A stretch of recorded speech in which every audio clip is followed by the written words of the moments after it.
тағйирёбии иқлим солтосол ҷомеаи ҷаҳониро ба мушкилоти сангин рӯбарӯ карда истодааст, хоса то ба сатҳи глобалӣ расидани масъалаи норасоии оби ошомиданӣ ва дар ин пасманзар обшавӣ бо сурати пиряхҳо инсониятро мувоҷиҳи мушкилоти сахттар карда истодааст ва ин раванд майл ба авҷгирӣ дорад. Паёмадҳои дигаршавии иқлимро кишвари мо ҳам ки манбаи асосии ташаккулёбии об дар Осиёи марказӣ аст, хуб эҳсос кардаву раванди он Тоҷикистонро низ ба ташвиш овардааст. Аз дастравии беш аз 1000 пиряхъ ва коҳишёбии забонаи пиряхҳои азим дар қаламрави кишвар осоре аз ҷараёни гармшавии ҳарорати ҳаво дониста мешавад ки чунин шаклгирӣ вазъи обхезӣ ва ҳолатҳои ғайричашмдошти табииро бештар кардааст ва ҳамсон ба ин вазъият бештари кишварҳои сайёра ҳам ба чунин мушкилот даст ба гиребон шуданд. Аммо кишвари мо ба хотири расидагӣ ба ин мушкилот натавонист ки дар канор бошад ва муҳимтарин ташаббусҳои сатҳи ҷаҳониро дар бахши ҳифзи обу пиряхҳо дар сатҳи ҷаҳонӣ пиёда кард. 21 март рӯзи байналмилалии ҳифзи пиряхҳо соли 2025 ҳамчун соли байналмилалии ҳифзи пиряхҳо аз шумори тадбирҳоеанд ки аз ҷониби Тоҷикистон пешниҳод шудаву дар сатҳи ҷаҳонӣ бо иттифоқи оро қабул шуданд. Коршиносон қабули қаднома оид ба эълони соли 2025 соли байналмилалии ҳифзи пиряхҳоро як рӯйдоди таърихӣ на танҳо барои Тоҷикистону минтақа,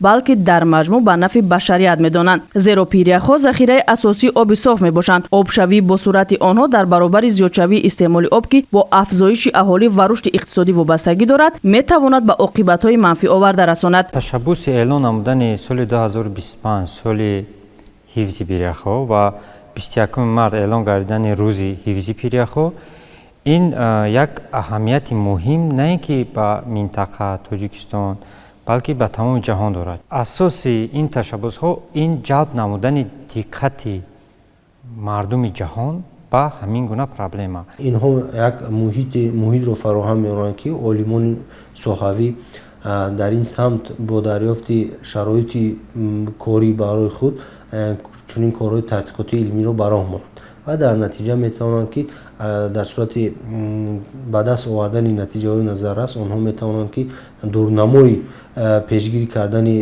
зиёд обшавии пиряхҳо, дурнамои чӣ гуна ҳифз кардани худи табиат ва паст кардани партовҳои ба ҳавои атмосферӣ омода намоянд. Пиряхҳо аз манбаъҳои асосии об дар тамоми сайёра ба шумор рафта, нақши онҳо дар таъмини аҳолии ҷаҳон бо оби ошомиданӣ зиёд аст. Аз ин рӯ қадномаи қабул гардида аҳамияти пиряхҳоро ҳамчун ҷузъи таркибии даври гидрологӣ ва таъсири ҷиддии обшавӣ бо сурати онҳо ба иқлим, муҳити зист, саломатии инсон ва рушди устувор дар бар гирифтааст. 21 март пешбинӣ гардидани рӯзи байналмилалии ҳифзи пиряхҳо низ ба ҳифз, нигоҳдошт ва аҳамияти муҳим доштани пиряхҳо дар сатҳи ҷаҳонӣ ҳамчун манбаи оби сайёраи замин равона гардидааст. Аз ин ҷиҳат коршиносон қадномаи мазкурро таърихӣ меноманд. Маврид ба зикр хос аст ки Тоҷикистон дар қатори дигар аъзои Созмони Милали Муттаҳид дар сатҳи ҷаҳонӣ воқеан ҳам яке аз давлатҳои ташаббускори иқдомҳои беназир оид ба истифодаи оқилона ва идоракунии самараноки захираҳои об боқӣ монда таҳиягари асосии 5 ташаббуси ҷаҳонии об мебошад. Таъсиси фонди байналмилалии эътимод дар назди Созмони Милали Муттаҳид барои мусоидат ба ҳифзи пиряхҳо ва баргузории конфронси байналмилалии оид ба ҳифзи пиряхҳо дар шаҳри Душанбе соли 2025 аз ҷумлаи онҳост ки масъалаи ҳифзи пиряхҳоро дар меҳвари таваҷҷӯҳи хоси ҷомеаи ҷаҳонӣ қарор медиҳад.